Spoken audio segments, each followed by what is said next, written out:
This is our AE1601 glider project. We're group 35. I'm Hannah Bonvecchio, I'm Yusuke. and let's get into it. Alright, so first I will talk about the project requirement. Our glider had to fit inside of 16 by 16 inches square feet made of at least 50% basswood by weight, have an aspect ratio greater than 5, and have a wing loading less than 0.5 grams per square centimeter.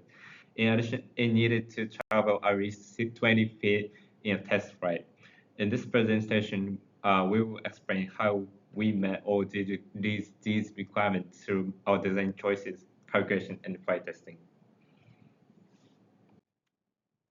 So for our design process, these are like our considerations that we thought about when we were designing this.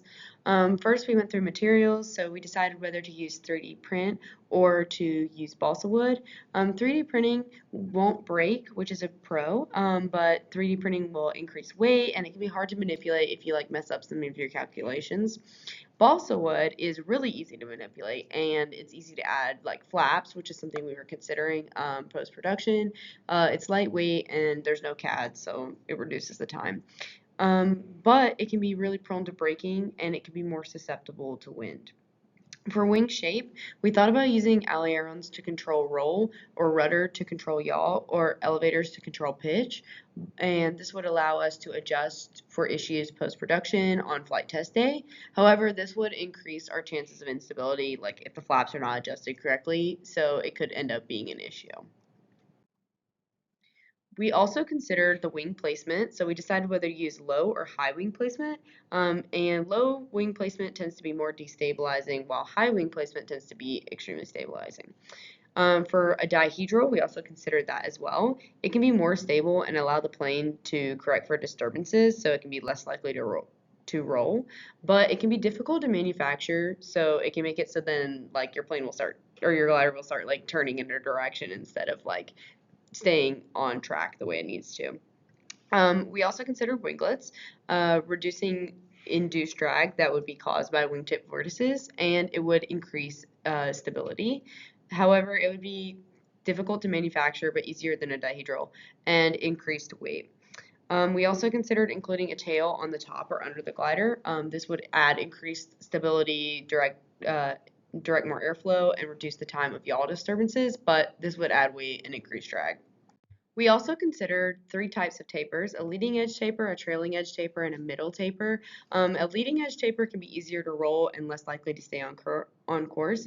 A trailing edge taper can provide more stability and less maneuverability. And then a middle taper can be the best balance of stability for overall performance with maneuverability, but we just want stability, so trailing edge taper works for us.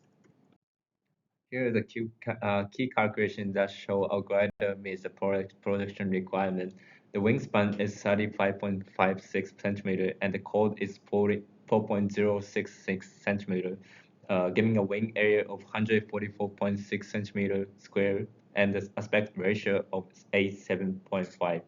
With a total mass of 8 grams, the wing loading is 0.055 grams centimeter square, which is much lower than the limit.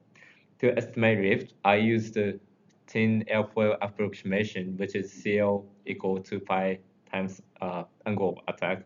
At 5 degrees angle of attack, CL was really equal to 0.55. Induced drag was estimated using the calculation formula from the lecture, and then we use E value for 0.7. The drag coefficient is about 0.016. These values are consistent with the glide distance recorded in testing. So this is our initial design. We had no dihedral and high wing placement, and we had a fin on the top and the bottom. Um, and we ended up like cutting that and not actually doing that. But we also see that our fins had a leading edge taper, but the other one did not. And then we also decided to implement winglets. And a lot of this is based off of a YouTube video, but also like stuff that we use from our calculations as well. For stability, we identify the location of center of mass, no, center of gravity. The main wing loading edge is positioned at 84.6 millimeters from the nose. The chord is 40.66 millimeters. So the quarter chord point is located at 94.8 millimeters from the nose. By summing the area weighted centroids of the wing, quills, and tails, the combined center of gravity is approximately 129 millimeters from the nose. This means the center of gravity is behind the quarter cord of the wing.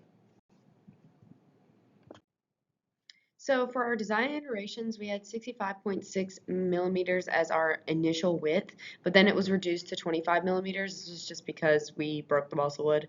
And then the fins were angled at 2 degrees on the fuselage, but then we adjusted them to a steeper negative angle. And then we moved the wing from the front, or like closer to the top, to closer to the rear near the fins. And that's basically because we wanted our center of lift to be behind our CG, and it wasn't at the time. And that's how we basically fixed that. And this is a picture of the glider as it fits in the 16 by 16 square. So it meets the requirements. This is our final design and our first trial.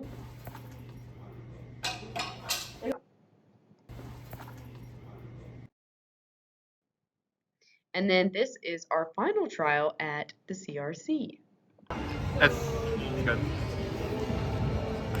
Now, why didn't you do that when we threw it earlier? That's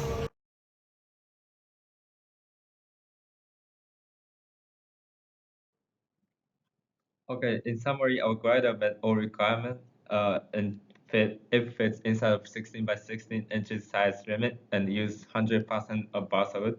Achieve the aspect ratio of 8.75, maintain very low wing loading, and successfully a glider glided more than 40 feet.